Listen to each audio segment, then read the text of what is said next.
Ողջույն։ Ամեն օր մեր երկիրը հայտնվում է նոր իրողության մեջ։ Կառավարողները ապօրինության նոր նշաձող են սահմանում։ 3 հուլիսի 17-ին Նիկոլ Փաշինյանը Գագիկ Ծառուկյանից խլեց եւ իրականում ՔՊԱ-ցրեց Multi-Wellness սպորտային բազմամիլիոնանոց արժեքով համալիրը, որի սաունաներում սիրում են քարշ գալ ՔՊԱ-կան հայտնի պաշտոնյաները։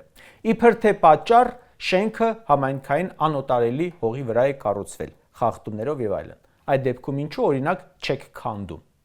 Ոչ, լավ էլ աշխատող բիզնես է, եկամուտ է բերում, ամեն ինչ հնարավոր էր արվել է, ներդրումներ, շուկա, հենա կպնկվայելի։ 3 դատախազությունը նաև հայտարարություն տարածեց, որ պետականացվել է նաև Ծառուկյանի Արարատ ցեմենտ ընկերությունը։ Իհարկե գրել են, թե հակակոռուպցիոն դատարանն է արել, բայց այդ խլող բրիգադներին պայմանական ասենք Նիկոլ։ Խլման հիմնավորումները կարդալը անիմաստ է։ Իրական հիմնավորումը Փաշինյանի ելույթն է։ Գագիկ Ծառուկյանին սարքելու եմ բոմժ։ Ամեն ինչ տեղի է ունենում այդ հիմքով։ Ծառուկյանից Փաշինյանն ուզում է խլել 75 անշարժ գույք, 42 տրանսպորտային միջոց, 38 իրավաբանական անձանցում մասնակցություն, 106 միլիարդ դրամ եւ այլն։ Տասնամյակներ շարունակ չարչարվել, բիզնես է արել, ունեցվածք է դրել մասնավորը։ Իսկ պետությունը, որը պետք է պաշտպանի այդ սեփականության իրավունքը, հերիք չի պաշտպանում, այլ ենթարկվում է մեկ անհատի, որը իրեն հայտարարել է իշխանություն եւ ուզում է վերցնել իրեն, իր խմբակին եւ հարստանալ։ Իհարկե, եթե Ծառուկյանի բիզնեսները նույն Multi-Wellness-ը ուներ այդքան լուրջ խնդիր, ուրեմն նախ քրեական պատասխանատվության պետք է ենթարկվեին Երևանի քաղաքապետը, քաղաքապետանի պատկան մարմիններն ու պատասխանատուները, հետո դատախազ բան, հազարումի վերահսկող կոմիտեներ, բայց չէ որ քաղաքի ամենակենտրոնում ապօրինի է գործել այդպիսի մեծ համալիր։ Բայց այդ ո՞նց է լինում անօրինական։ 8 տարի իշխանություն եք, կասեցնեիք, կանխեիք, բա ինչով եք զբաղված։ Ուրեմն պատճառը հեչել դա չէ։ Որևէ մեկ իրոք մտածում է, թե Ծառուկյանը հանցագործություն է արել ու արդարադատություն է տեղի ունենում,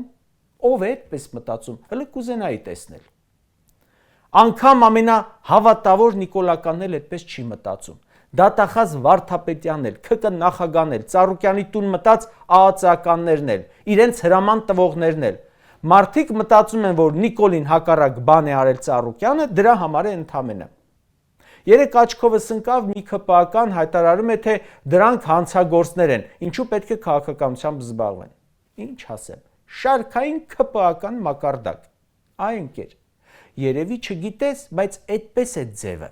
Եթե մեկը հանցագործ է ու դա ապացուցված, նա պետք է պատիժ կրելուց լիներ հիմա, ոչ թե երբ որոշեց քաղաքականությամբ զբաղվել, այդ ժամանակ։ Պարզա, թե էլի մանրամասն եմ։ Տես, շարքային ՔՊԱ-կան կոնտինգենտին եմ բացատրում։ Նիկոլը, այո, ձեր սիրելի Նիկոլը, արդեն 8 տարի իշխանության է, այսինքն ըստ ձեր պատկերացրածի ամեն բան արդար է եւ օրինական։ Հետևաբար, այն նրանց, ում օրոք դուք այսօր հայտարարում եք հանցագործ, պետք է որ արդեն 8 տարի պատիժ կրելուց լինեն։ Այդպես չէ։ Հիմա եթե չեն պատժվել, երկուսից մեկն է։ Կամ այդ հանցագործները ձեր Նիկոլին փող են տվել եւ չեն նստել, կամ նրանք հանցագործ չեն էլ եղել, ու ձեր ասածը բացարձակ սուտ է, որովհետեւ երբ մարդը անում է ներդրումներ, բիզնես, մուծում է հարկեր, վստահ եմ աշխարհի երեսին ինչ ստուգում կա, այս ընթացքում նրա մոտ եղել է, եւ մեկ էլ հոп բացահայտվել է, որ անօտարելի հողի վրա շինություն է կառուցած եղել, այն էլ դա բացահայտվում է ընտրություններից հետո։ Այն էլ իշխանության հասցեին սուր քննադատություն արած ընդդիմադիրի նկատմամբ դա ոչ սիրելի ՔՊԱ-կան կոչվում է քաղաքական հետապնդում, որը ըստ ձեր Նիկոլի 2018-ից այս կողմ պետք է որ բացառված լիներ։ Բա ընկեր, չեմ կասկածում ձեր անկեղծության վրա։ Եզրակացնում եմ, որ ուղղակի տեղյակ չէիք այս բոլոր տարրական տրամաբանության իրավական նորմերից։ Այլ հարց է, որ դուք առհասարակ չպետք է պետություն որպես նվեր ստացած լինեիք, այլ ձեր համար ամբաղ զամբաղ դերեր խաղայիք, երկրորդական, երրորդական դերերում, առանց կրելու որևէ բանի պատասխանատվությունը։ Ընկերս մեկ-մեկ ասում է, հələ սրա դեմքին նայի, պաշտոնյա է, որ չիմանայիր, գար դուրը ծեծեր, ասեր տուր տանեմ ձեր զիբիլը թափեմ, կտայիր, այլ լրիվ այդ վիճակն է։ Հետևաբար, սրանք երբ հայտարարում են, թե ահա այսպիսի հրեշավոր հանցագործություններ, քրեական գործեր, մենք լիարժեք իրավունք ունենք մտածելու, որ դրանք ընդամենը իրենց հորինած եւ ձեռնտու հեքիաթներ են։ Հայաստանում այսօր աղմկահարույց ու քաղաքական մոտիվներով իրականում քրեական գործ չկա, որը կապ ունի իրական քրեականի եւ արդարադատության վերականգնման հետ։ Գիտեք, 2018-ին, երբ սրանք եկան իշխանության, ինչ որ հոգեցունց քլիպ ափալ-թափալ նկարեցին, բեմադրեցին տուշոն-կաշոու ու կալանավորեցին Մանվելին։ Հետո գործ հարուցեցին, սարքեցին ու կալանքի տարան Քոչարյանին։ Այդ ժամանակ գերակայող կարծիքը ո՞րն էր։ Հեղափոխական տեմպերով արդարադատություն են անում։ Նիկոլը սկսել է իր քաղաքական հակառակորդներից։ Ու դե հո հենց նենց չէ, ասում էին շատերը։ Հենա եկել են, ձեռքները սաղկա, դե պետք է պատժվեն։ Մայիսին եկավ իշխանության, այդ սաղ շուխուրները արեցին, բայց 4 ամիս անց սեպտեմբերին շատ արագ բացահայտվեց, որ այդ սաղ կեղծ էր։ Հրապարակվեց գաղտնալսում, թե ինչպես են թելադրում Քոչարյանի կալանքի որոշումը։ Ուզես չուզես կալանքը պիտի տաս։ Ու Նիկոլի արդարադատության խոստումը հոդս ցնդեց։ Պարզվեց, որ իրոք ամբողջը կեղծ էր, սարքած, ջուր, նպատակն էլ չեզոքացնելն էր։ Հիմա էլի քաղաքացին հարց է տալիս. եթե Ծառուկյանի սպորտ կոմպլեքսը աշխատում էր ապօրինի, տարիներ շարունակ, այդ ոնց ոչ մեկը չի արձագանքել։ Ելնում ուրախ-ուրախ գնում էիք վայելում, որովհետև սուտ եք ասում։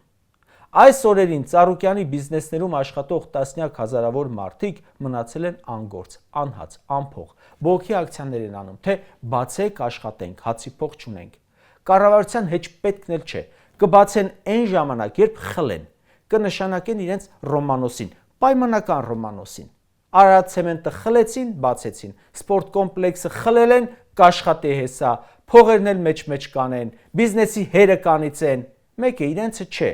Մի օր միևնույն է վերադարձվելու է օրինական տիրոջը, բայց դա իրենց պետք չէ։ Նեղությունը տվեցին, հետո ինչ կլինի, կլինի։ Նիկոլը իշխանության եկավ շահարկելով Սաշիկի 50-50-ը։ Սաշիկի գործոնը դարձավ Հայաստանում իշխանափոխության հիմքերից մեկը։ Սրանք եկան ու սկսեցին սկզբում այնպես անել, որ որոշ բիզնեսներ փակվեցին։ Հետո սկսեցին խլել բաժնետոմսեր, Զանգեզուրի պղնձամոլիբդենայինից, Լիդիան Արմենյանից, Վիվասելից։ Հիմա սակայն ախորժակներն ավելի է բացվել։ Ասում են, բայց ինչու ընդամենը 30%, 25% բաժնետոմսեր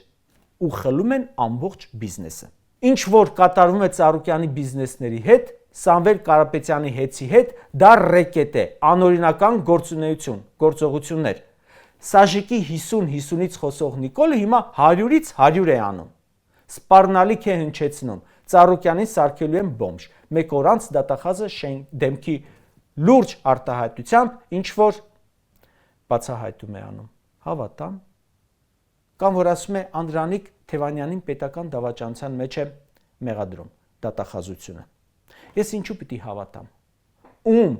երբ պետք եղավ ձեզ մի անուն կպցրեցիք, մեղադրեցիք, տարակ պատանդի պես պահեցիք։ Ես հավատամ, որ այդտեղ հանցանք կա։ Մի հատ ձեր խոսքը հիմնավորող բան ցույց տվեք, ոչ թե հայտարարություն։ Այն էլ այն ժամանակ, երբ ձեզ ահավոր պետք է։ Ովքեր որ այսօր գտնվում են կալանքի տակ, փաստեր բերեք, որ գոնե 1 վայրկյան համոզիչ լինի։ Այս 8 տարվա մեջ մի հատ լուրջ փաստ տվեք ձեր որևէ ասացին հավատալու համար։ Ասում ես ուժեղ Հայաստանը ընտրակաշառք է տվել։ Իրական փաստ չկա, հիմնավորում չկա։ Այդ կտրած, կպցրած ձայնագրությունները հիմնավորում չեն, ինչ որ ամբաղ-զամբաղ խոսակցություններ են ընդամենը։ Եթե արդար եք, այդ դեպքում ուր են ԿՊ-ի ձայնագրությունները։ ԿՊ-ն այդքան ընտրական խարդախություններ է արել, ուր են բա դրանց ձայնագրությունները։ Ոչ մեկ չի կարող հավատալ, որ ընդդիմադիրների աջակիցները հեռախոսով քննարկել են ինչ-որ ապօրինի հարցեր, իսկ իշխանությունն ու իր աջակիցները ամբաղ-զամբաղ հեռախոսով չեն խոսել։ Մամուլը մեռավ բացահայտումներ անելով ԿՊ-ի մասով, որ մեկի հետևից է գնացել քննչական համակարգը։ Ստիպում են հավատալ, թե Ծառուկյանը փողեր է գողացել, Թևանյանը դավաճանություն է արել, Կարապետյանի հեծում հոսանք են գողացել եւ այլն։ ոնց հավատամ, եթե դուք եք որոշում, ոչ թե օրենքը։ Բայց կարծում եմ պետք է քննարկել մեկ այլ թեմա, որը գուցե առավել համոզիչ է։ Երբ Նիկոլ Փաշինյանը մարդկանց ունեցվածքի հետևից է ընկնում, ասում է ապօրինի է, ինձ հետաքրքրում է, իսկ ովքեր են դատավորները։ Ով է այդ գույքը խլողը, կամ ինչպես որ անունը դրել են, վերադարձնողը։ Իսկ գուցե կարիք կա խորհրդարանական հետաքննական հանձնաժողով ստեղծելու, պարզելու համար, թե Նիկոլից ինչ կա վերադարձնելու։ Հետաքրքիր չէ, թե օրինակ Երևանի ամենակենտրոնում ումից ու ինչպես է հարյուրավոր քառակուսի մետր տարածք ստացել Փաշինյանը իր ընտանեկան թերթի համար։ Այդ ո՞նց է եղել։ Օրինակ երրորդ մասի տունը ինչպես է ձեռք բերել, ինչ միջոցներով ու ինչ պայմաններով։ Ծառուկյանը 90-ականներից աշխատել է, միլիոնատեր է, Սամվել Կարապետյանն էլ, ոչ մեկի մոտ հարց չի առաջանում, թե նրանց փողերը որտեղից, բայց Այքոնը առաջացնում է հարցեր։ Պետության ղեկավարի Փեսան հայտարարել է, որ ամեն ամիս քեզ փող է տվել։ Հետո մամուլը բացահայտել է, որ խոսքը ամեն ամիս մի քանի տասնյակ հազար դոլարի անվերադարձ գնված թերթի տպաքանակի մասին է։ Այդ ժամանակ ընդդիմադիր ես խաղացել, ում մասին պետք էր գրում էիր, ում մասին պետք չէ։ Հիմա եկել ես իշխանության, քեզ դրել է սրբի տեղ։ Բա Փաշինյանի ունեցվածքի աղբյուրը բացահայտելու կարիք չկա։ Նա իշխանության է եկել արդեն բավական գումար դիզած, համաձայն հրապարակումների ու նրան փող տալու վերաբերյալ խոստովանության։ Բա ուսումնասիրեք Փաշինյանի ունեցվածքը, գուցե պարզվի ոչ թե լենինականից է քայլելով եկել, այլ իջել է երկնքից ու ոտքերն էլ ամպոտ են։ Այս սաղ շոուն նրա մասին է, թե ոնց X մարդը ձեռք բերեց ունեցվածք։ Դա օրինական էր, թե ոչ, դա է, չէ։ Հիմա հարց գիտնականներին։ Աշխարհի ամենաթանկ բանի իշխանությունն է։ Քո իշխանությունը ոնց ձեռքդ ընկավ։ Ուզում ես ասել Ծառուկյանի մուլտիվելնեսը ավելի գլոբալ հարց է, քան որ իշխանությունը քո ձեռքն է ընկել ու մեզ արժեցել է այսքան աղետներ։ Կարող ենք պարզել, թե որտեղից այդ իշխանությունը քո ձեռքը ընկավ։ Եթե ոմանց ապօրինի ձեռք բերված գույք է, այն էլ քո ասելով, քոնը ապօրինի նվիրված, իսկ հիմա էլ ապօրինի պահվող իշխանություն է։ Հենա, ժողովուրդն էլ իսկի քեզ չի էլ ընտրում։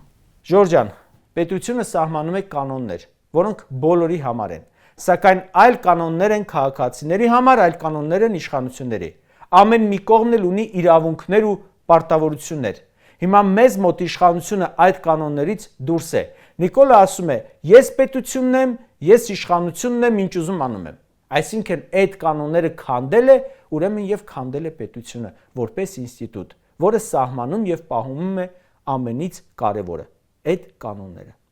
Եթե իմ դեմ թեկնածություն ես դրել, ուրեմն քո ունեցվածքը խլելու եմ բանաձևը, ինքն իրավչություն է։ Ու երբ այս անօրինական հրամանները գնում կատարում